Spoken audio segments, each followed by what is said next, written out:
గారేమో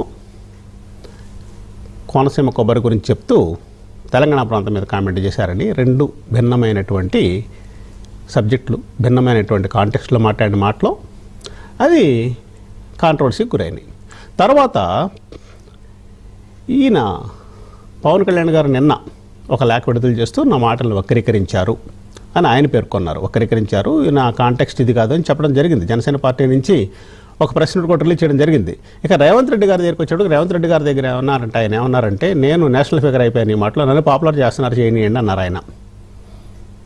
అంటే ఆ మాట మాట్లాడిన తర్వాత కరెక్షన్ కూడా చాలా ఇంపార్టెంట్. దాన్ని ఆ రాజకీయ నాయకుడు ఏ విధంగా తీసుకున్నారు, ఏ విధంగా దాన్ని సమర్థించుకుంటున్నారు, ఏ విధంగా దాన్ని ప్రజల్లోకి తీసుకెళ్తున్నారు అన్నది ఆ మాట మాట్లాడిన తర్వాత వారు వ్యవహరించే తీరు కూడా ప్రజలు గమనిస్తూనే ఉంటారు. సరే, ఇప్పుడు మొట్టమొదటిసారిగా రేవంత్ రెడ్డి గారు ఏమన్నారు ఒక్కసారి ఆయన మాటలో నిందాం. ఒక్కసారి రేవంత్ రెడ్డి గారు ఏం మాట్లాడారో ఆయన బయట ప్లే చేయండి. హిందువులలో ఎన్ని దేవతలు ఉండ్రు, ఎంతమంది దేవుళ్ళు? 3 కోట్లు ఉండ్రా? ఎందుకున్నాయి?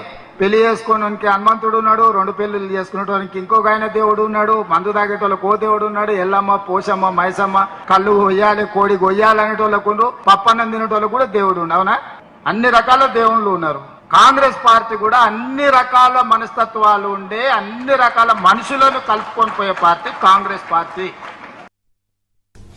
ఇక్కడ ఈ కాంట్రవర్సీ మీద అసలు ఆయన ఉద్దేశం ఏంటి, ఎందుకు అనాల్సి వచ్చింది, దాని యొక్క పరివాసనాలు ఏంటి, మనతో మాట్లాడడానికి భానుప్రకాష్ రెడ్డి గారు ఉన్నారు బీజేపీ నుంచి, చరణ్ కౌశిక్ జనరల్ సెక్రటరీ కాంగ్రెస్ నుంచి, బండారు రామ్మోహన్ రావు గారు విశ్లేషకులు, విల్సన్ గారు ఉన్నారు. భానుప్రకాష్ రెడ్డి గారు ఇవాళ మీరు ఒక వీడియో కూడా రిలీజ్ చేశారు. దాని మీద ఇప్పుడు రేవంత్ రెడ్డి గారు చెప్పినటువంటి మాటల మీద హిందూ మనోభావాలను దెబ్బతీశారు, ఆయన బేషరతుగా క్షమాపణ చెప్పాలి అని అన్నారు.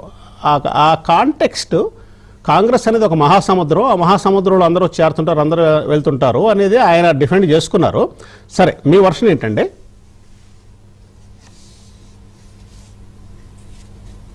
పెద్దలందరికీ నమస్కారాలు.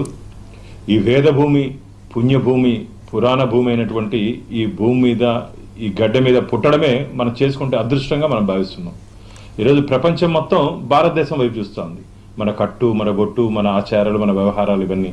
కానీ ఇక్కడ పుట్టి పెరిగి ఎన్నికల సందర్భంలో, ఎన్నికల ముందు రేవంత్ రెడ్డి గారు రాష్ట్రంలో ఉన్నటువంటి అన్ని దేవాలయాలు తిరిగి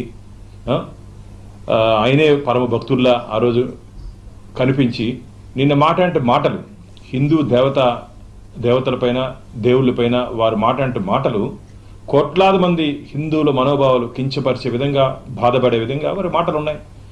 రేవంత్ రెడ్డి గారికి ధైర్యము, దమ్ము ఉంటే క్రిస్టియన్ జీసస్ గురించి కానీ, అల్లా గురించి కానీ ఇట్లా మాట్లాడగలుగుతారా? ఇవాళకి మాట్లాడుంటే 24 గంటల లోపల అగ్నిగుండం చేస్తుంటారు వాళ్ళు.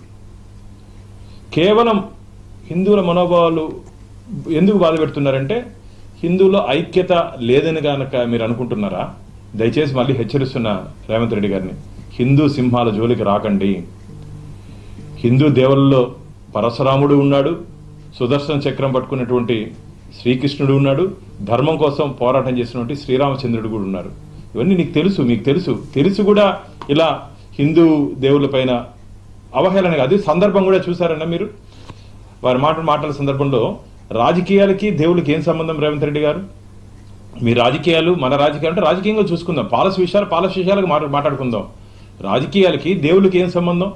రోజుకి రైల్వే స్టేషన్లో, ఎయిర్పోర్ట్లో, బస్ స్టాండ్లో train timings, bus timings, flight timings మారినట్టు ఈ రోజు ఆ పార్టీలో, ఇంకో రోజు ఆ పార్టీలో ఎగురు దూకుతున్నట్టు రాజకీయ నాయకులకి దేవుళ్ళతో పోలుస్తావు. నువ్వు కూడా తిరిగి వచ్చినట్టు వ్యక్తే కదా. రాజకీయాలని, దిగజారుడు రాజకీయాలకి ఇది నిదర్శనం. దిగజారుడు రాజకీయాలకి, అహంకారానికి రేవంత్ రెడ్డి గారు మాటలు ఇది నిదర్శనంగా ఈరోజు హిందువులందరూ భావిస్తున్నారు. అందుకనే బేషరతుగా రేవంత్ రెడ్డి గారు క్షమాపణ చెప్పాలని చెప్పి మేము డిమాండ్ చేస్తున్నాం. వ్యవహారం కాదు, బాధ్యత ఉంది కదా అని చెప్పి, నోరుంది కదా అని బాధ్యత ఉంది కాదని. కిషన్ రెడ్డి గారు చెప్తున్నా, ఈ పదవులు ఇవన్నీ శాశ్వత, చెప్పండి పదవులు ఇవన్నీ శాశ్వతం కాదు.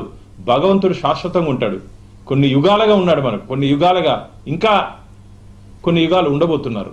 అలాంటి పవిత్రమైనటువంటి మనోభావాలని కించపరిచే విధంగా మీరు మాట్లాడడం మంచిది కాదు రేవంత్ రెడ్డి గారు. కిషన్ రెడ్డి గారు మాట్లాడారు, మా ఢిల్లీలోంటి మా సంబిత్ పాత్ర మాట్లాడారు, ఢిల్లీ పెద్దలు మాట్లాడారు, అందరూ స్పందిస్తారన్నా. చాలా మంది మేము ఇప్పుడు మీ ముందు వచ్చి మాట్లాడాం, ఈరోజు మీరు మంచి డిబేట్ పెట్టారు, మీ ముందు వచ్చి మాట్లాడారు. మేము చాలా మంది మదన పడిపోతున్నారు, ఏంది ఇలా దిగజారు రాజకీయాలు, ఒక ముఖ్యమంత్రి హోదాలో ఉండి వారు మాట్లాడుతూ మీరు ఇంతకుముందు చెప్పారు నువ్వు బాడీ లాంగ్వేజ్ వెక్కిలిగా, ఇది మంచిది కాదు. కాబట్టి భవిష్యత్తులో ఇలాంటి పరిణామాలు జరగకుండా ఉండాలంటే వెంటనే రేవంత్ రెడ్డి గారు క్షమాపణ చెబుతూ భవిష్యత్తులో ఎవరన్నా ఇలాంటి వ్యాఖ్యలు చేస్తే వారి మీద చట్టరీత్యా చర్యలు తీసుకుంటారని చెప్పి ఒక హామీ కూడా హిందువులకి ఇవ్వాలి. ఎవరైనా ఇలాంటి వ్యాఖ్యలు చేస్తే వారి మీద చట్టరీత్యా చర్యలు తీసుకుంటారని చెప్పి హిందువులకు తరపున ఒక భరోసా ఇవ్వాలి. ఇచ్చి క్షమాపణ చెప్పారు. లేకపోతే ప్రజాక్షేత్రంలో ప్రజలు ఏ విధంగా మీకు బుద్ధి చెప్తారో తొందరలోనే బుద్ధి చెప్పారు, దగ్గరలోనే ఉంది. చరణ్ కౌశిక్ గారు, జనరల్ సెక్రటరీ కాంగ్రెస్. చరణ్ కౌశిక్ గారు, భానుప్రకాష్ రెడ్డి గారు డిమాండ్ బేషరతుగా క్షమాపణ చెప్పాలి, ఇక మించి ఇటువంటి కామెంట్లు చేయరాదు అన్నది భానుప్రకాష్ రెడ్డి గారు రేవంత్ రెడ్డి గారికి ఇచ్చినటువంటి సలహా. మీరేమంటారు? ఇప్పుడు వారు మాట్లాడుతూనే చెప్పాడు, పరశురాముడు ఉంటాడు, శ్రీకృష్ణుడు ఉంటాడు, ఇట్లా వారే మాట్లాడారు. అంటే రేవంత్ రెడ్డి గారు కూడా నిన్న అదే సందర్భంగా కాంగ్రెస్ పార్టీలో రకరకాలమైన వ్యక్తులు ఉంటారు. హిందూ మతంలో అయితే ఎట్లయితే నాన్ వెజ్ దేవులు కావచ్చు, తర్వాత కొన్ని దిక్కులో పోచమ్మ మైసమ్మ కావచ్చు, రకరకాల టెంపుల్ ఇట్లా ఉంటాయని చెప్తూ హిందూ మతం లాంటి కాంగ్రెస్ పార్టీ అందరు కలుపుకొని పోవాలని చెప్పి మాట్లాడి ఎక్కడ హిందూ మతానికి సంబంధించి ఏమైనా కించపరిచే వ్యాఖ్యలు చేసినా అంటే భారతీయ జనతా పార్టీ నాయకులు ఒక్కలే హిందువులు, మిగతా వాళ్ళంతా పాకిస్తాన్ మేమేమన్నా మాకు మించిన హిందువులు ఎవరున్నారు? మీరు రాజకీయానికి వాడుకుంటూ మీరు ఇప్పుడేమంటున్నారు? భానుప్రకాష్ రెడ్డి గారు రాజకీయానికి వాడుకుంటారని చెప్తున్నారు. మరి రాజకీయానికి వాడుకుంటుంది ఎవరు?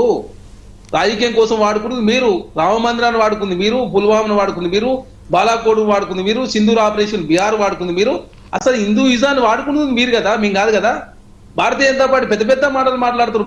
భారతీయ జనతా పార్టీ ఏమైనా డెవలప్మెంట్ మీద ఎలక్షన్ మీరేమన్నా మా జీడిపి ఇంత, మేము వచ్చిన ఇన్ని ఉద్యోగాలు కల్పించిన, ఇన్ని ప్రభుత్వ రంగ సంస్థలు ఎదుర్కొనిపోయినాం, మా కోడి అని చెప్పి అడిగిరా మీరు ఇంతవరకు ఎప్పుడన్నా? ఎందుకని మాట్లాడేది భారతీయ జనతా పార్టీ? అదే కాకుండా జిఎస్టీలు ఏకంగా టెంపుల్ మీద విధించింది సార్ భారతీయ జనతా పార్టీ. మర్చిపోయారేమో, మేమంతా కాంగ్రెస్ పార్టీ మర్చిపోయినా అనుకుంటారా వాళ్ళు? 2015